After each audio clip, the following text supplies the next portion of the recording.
Friends, we're going to, for our final time of prayer, we're going to be turning to the UK. Oh, greetings from to those in Germany who have just sent a hello.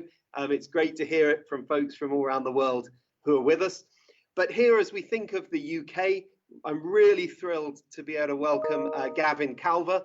Gavin's the CEO of the Evangelical Alliance here in the UK, well known to many people in the UK. But Gav, thanks ever so much for joining us. So we'd like to just concentrate on Britain and the churches, the situation here. What's changed for you and your ministry and the ministry of the EA in these last months? Yeah. I think everything's changed to some extent. You know, I've gone from running a 174-year-old institution to a 174-year-old startup. You know, we threw the strategic plan in the bin. The 36-page document wasn't relevant. Replaced it with one sheet of paper that says we're a unity organisation that does three things. We want to share the gospel, raise our voice in the corridors of power, and support our members to change the world, really. And so it's quite interesting. I think also in the UK, there's three major changes that are worth acknowledging. There's a change in spiritual temperature. There's no doubt about it. I mean, you've got 25% of the population are attending some kind of church service. Normally it's 5%. I mean, that's incredible. Google have noticed in the UK people searching for the words gospel, for Jesus, for hope, for prayer. You know, this is an incredible change. There's mortality salience going on, which is an awareness of our fragility. That means that we kind of are looking for something else. We know we're going to die type things, like a war zone. Then there's also been a change in style. With it, a month after believing we couldn't do online church, we broke Zoom on Sunday morning. You know, so the style of church has completely changed. And then there's also been a change in narrative. Every day, I took over leading EA in October. Every day till lockdown, I was asked by someone a moral position on something. Who can get married to who? What about abortion? What about this? Haven't been asked since the start of lockdown. No one's asking those questions. They're saying, how does the church help us rebuild society? What can the church offer to make a difference?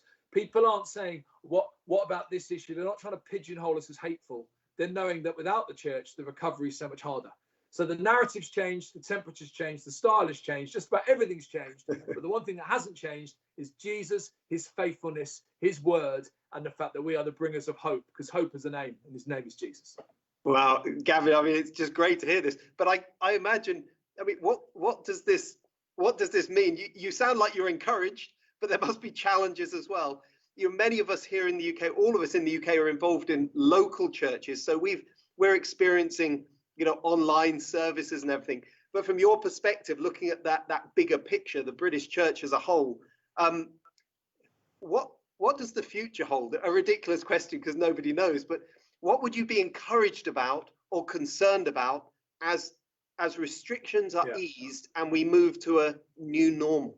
Yeah, we've spoken to over 3,500 church leaders at the EA, so we've got quite a good sort of macro view. I think we're living in the most bittersweet moment of my life. It's bitter because it's horrendous how people are dying, but it's sweet because it's the greatest evangelistic moment in living memory. So the church has got to work out, how do you do that going forwards? Half your congregation feel like they're part of your congregation, but you've never met them as a church leader because they joined in this time and they've been coming for weeks and they're used to going in their pajamas. I think going forward, I think the biggest thing for the church going forward is we've had a set menu way of doing church in the UK. We can't do that anymore. It can't be this, done. It's more of a buffet. So there will be in person, there will be online, there will have to be DVDs through people's doors. We're going to have to be more flexible, more agile, doing things differently. And so I think going forwards, I mean, I know a number of churches who've employed online pastors already to not do their normal online service, but the new one. Because if you like, Alpha's amazing, but Alpha is for people who already are asking questions. We're now reaching people that have no questions, have no understanding of anything. And so what we need to do is also put on a provision that gets more people engaged with church. So I think going forward, the future belongs to those who will be agile, to those who will be innovative, to those who will change the style regularly, but not mess around with the substance. The substance belongs to God. The style should change like the wind. For example, in the UK, nearly every church is 10:30 and 6:30 on a Sunday. It's got nothing to do with Jesus, everything to do with cows. You used to milk the cows at 9, milk them at 5. It took half an hour to get the milk, half an hour to get clean, half an hour to get to church. That is not sacred.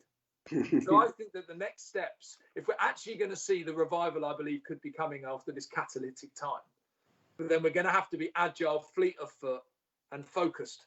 And finally, what I'd say is we've got a massive research project coming out next week from over 1,000 churches. And what it basically shows, and OMers will like this, what it shows is if a church is focused on reaching people with the gospel, then that church is currently growing.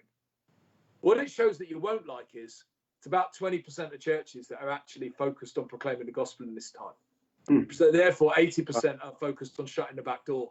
We've got to keep encouraging, challenging the church. This is our moment. We've been praying for this. Let's be for the least and the lost, not just for those already in the family. Wow. I mean, so incredible, unprecedented opportunities. And as you say, for those who are agile, innovative, who can be flexible, perhaps with the way of thinking what church is. How are you praying, Gavin, now? How should we be praying for the British church as we look ahead the next months, the next years? Yeah, I think we need to pray for those who are scared, because actually the role of the church is to be a non-anxious presence in a time of anxiety. So we need to be praying for those who are within the family that are scared, but then we really need to be praying that we would now hold to what matters, but be prepared to move on from that which doesn't. You know, we make things sacred that aren't. I did 14 years at Youth for Christ. My biggest frustration working with young people is church struggled with them unless they would just be young looking old people that would fit in and be quiet and be nice. So I think my prayer is that we would be ready for the catch that's coming. I think a fear of mine is actually that there could be less churches but more Christians, because a lot of churches won't know how to adapt. So I'm praying for adaptability. I'm praying for focus. I'm also praying that we don't just try to get back to normal. You know, when Peter got out the boat, the disciples also made a choice who stayed in. We always think only Peter made a choice. He got out. The ones who chose to stay in the boat made a choice too. They chose safety. In this crisis, the boat has been capsized. We're all thrown out of it. And I guess my hope is that people don't try and get back in too soon. We actually are prepared to move and to change. Because the church of the early days, the Acts church, which I wrote a book on recently called Unleashed, the Acts church were fluid, they were a movement. And the churches that we've heard from around the world in Pakistan and places, they are fluid, they are a movement. We need to learn from them. We mustn't be a monument and a museum in the UK. We've been given a chance to be a movement going out in the name of Jesus again. Let's not lose that. Wow. Hey, Gavin, I appreciate, and I know that people listening in will appreciate what you're sharing, and we would love to just hear more. In fact, I was on your website recently, the Evangelical Alliance website for OM for within the UK. There's some great, what do you call them, coronaphiles? What's the interviews?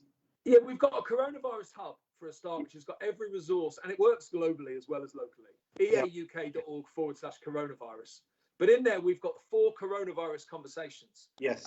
One with a bishop, one with a leader within the BAME church, one with John Kirkby, who runs the biggest ministry working with the poor in this nation, and then one with us as EA saying what we're seeing.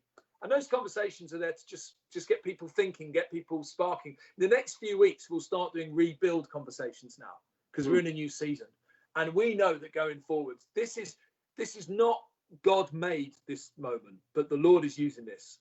And I am so excited at the start of my probably decade or so leading the EA. I am so excited that we get a chance to actually be proclaiming hope and not just defending positions on moral issues, which has been the usual process that we've been pushed into. Yeah, and I know you have a real heart and gifting of an evangelist, and I could just, people could just hear this. Hey, we are excited with you, even in the midst of recognizing the real struggles that many people are having. But we do see this opportunity, unprecedented opportunity for us as British Christians to be reaching out. So, Gavin, thank you for joining us. Really, really appreciate hearing from you. Friends, let's go to prayer for a couple of minutes, and then we'll come back and I'll just close this time together. But thank you again, Gavin. Let's take time to pray for British churches continuing to reach out.